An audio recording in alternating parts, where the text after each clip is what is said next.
হাইকোর্টে যে রায়টা দিয়েছে এটা আমরা আপাতত সন্তুষ্ট, কিন্তু আমরা চাই যাতে দ্রুত এই রায়টা কার্যকর হয়, সেই জন্য এটা ব্যবস্থা করা হয়।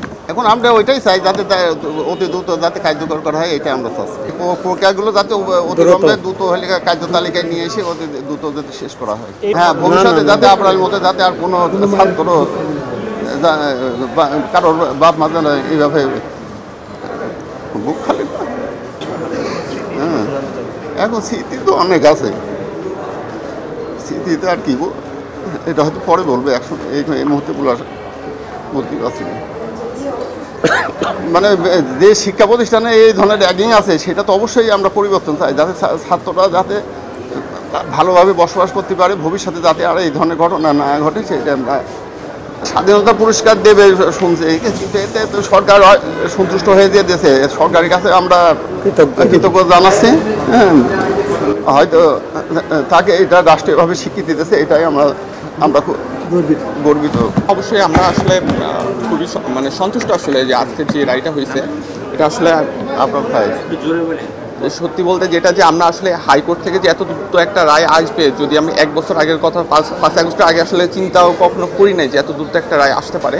তো এটা অবশ্যই যে হচ্ছে আমাদের পরিবর্তিত পরিস্থিতিতে একটা সম্ভব হয়েছে, তবে এখনও হয়তো অনেকগুলো স্টেপ বাকি আছে, সেগুলো যাতে দ্রুতই যাতে সম্পন্ন হয় সেটা আমাদের চাওয়া থাকবে।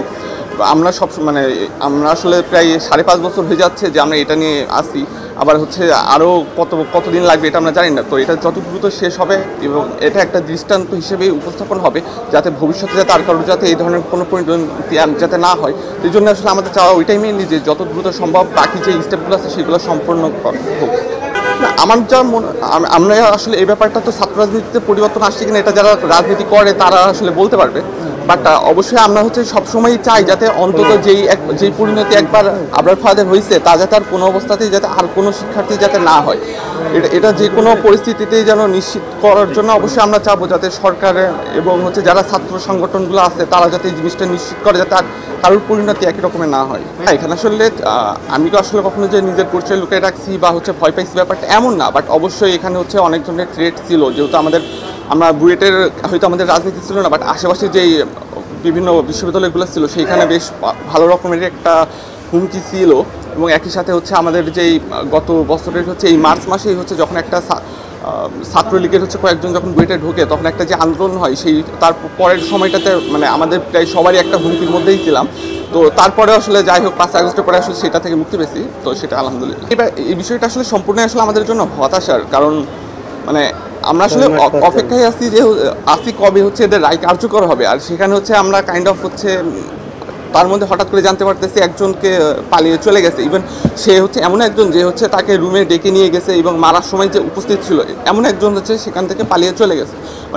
এটা তো আসলে আবার পালাই গেছে, ওই টাইমে অনেকে পালিয়ে গেছে, কিন্তু সেই জিনিসটা কেন লুকিয়ে রাখা হলো, ইভেন কেন হচ্ছে 6 মাস পরে জানানো হলো তা নিয়ে আসলে আমাদের কাছে কোনো পরিষ্কার উত্তরও আসলে এখনো।